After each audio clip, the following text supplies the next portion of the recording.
Michael Jackson 150 साल जीना चाहता था। किसी के साथ हाथ मिलाने से पहले दस्ताने पहनता था, लोगों के बीच में जाने से पहले मुंह पर मास्क लगाता था। उसकी देखरेख करने के लिए उसने अपने घर पर लगभग 12 डॉक्टर नियुक्त किए हुए थे, जो उसके सर के बाल से लेकर पांव के नाखून तक की जांच दिन प्रतिदिन किया करते थे। उसका खाना लेबोरेटरी में चेक होने के बाद उसे खिलाया जाता था। उसको व्यायाम कराने के लिए 15 लोगों को रखा हुआ था। माइकल जैक्सन अश्वेत था। उसने 1987 में प्लास्टिक सर्जरी करवाकर अपनी त्वचा को गोरा बनवा लिया था। अपने काले माँ बाप और काले दोस्तों को भी उसने छोड़ दिया।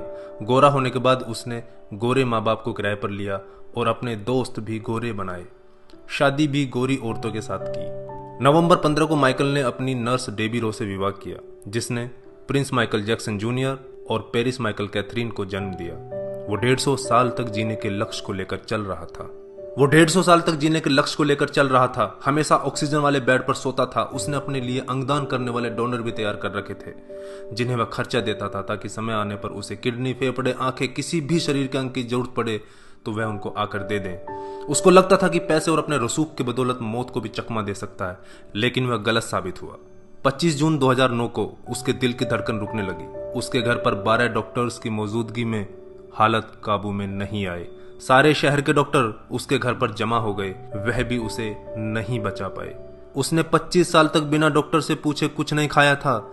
अंत समय में उसकी हालत बहुत खराब हो गई थी।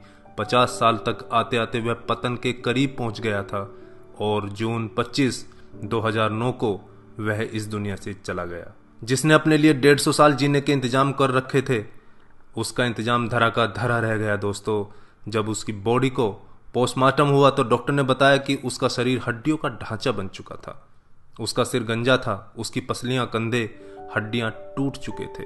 उसके शरीर पर अनगिनत सुई के निशान थे। प्लास्टिक सर्जरी के कारण होने वाले दर्द से छुटकारा पाने के लिए एंटीबायोटिक वाले दर्जनों इंजेक्शन उसे दिन में लेने पड़ते थे। माइकल जैक्सन की अंतिम यात्रा को लगभग 2.5 अरब लोगों ने लाइव देखा था। यह अब तक की सबसे ज्यादा देखी जाने वाली लाइव ब्रॉडकास्ट है। माइकल जैक्सन की मृत्यु के दिन यानी 25 जून 2009 को 3:15 पर विकिपीडिया, ट्विटर और इंस्टा मैसेंजर सभी क्रैश हो गए थे। उसकी मौत की खबर का पता चलते ही गूगल पर 8 लाख लोगों ने माइकल जैक्सन को सर्च किया।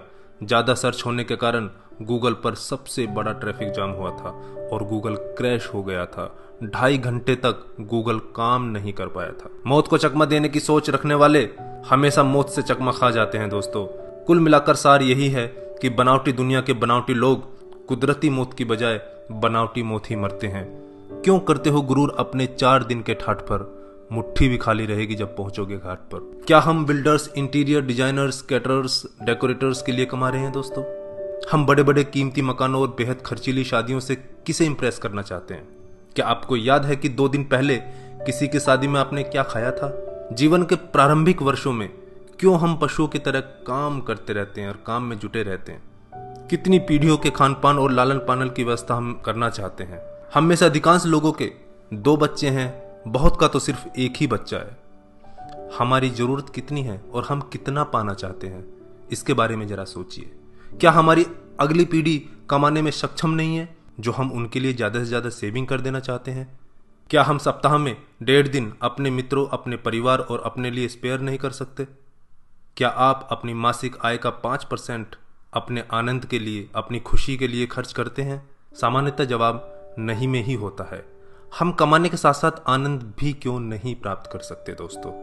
इससे पहले कि आप स्लिप डिस्क का शिकार हो जाएं, इससे पहले कि कोलेस्ट्रॉल आपके हार्ट को ब्लॉक कर दे, आनंद प्राप्ति के लिए समय निकालिए मेरे दोस्तों।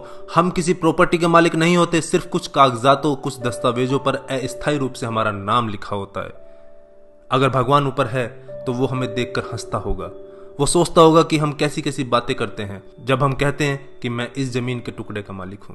किसी के भी बारे में उसके शानदार कपड़े और बढ़िया कार देखकर राय कायम मत कीजिए। हमारे महान गणित और विज्ञान के शिक्षक स्कूटर पर ही आया जाया करते थे। धनवान होना गलत बात नहीं है, लेकिन सिर्फ धनवान होना गलत है। आइए जिंदगी को पकड़ें इससे पहले कि जिंदगी हमको पकड़ ले। एक दिन हम सब जुदा हो जाएंगे, तब अपनी बातें, अपने सपने हम बहुत मिस करेंगे। दिन, महीने, साल गुजर जाएंगे, शायद कभी कोई संपर्क नहीं रहेगा।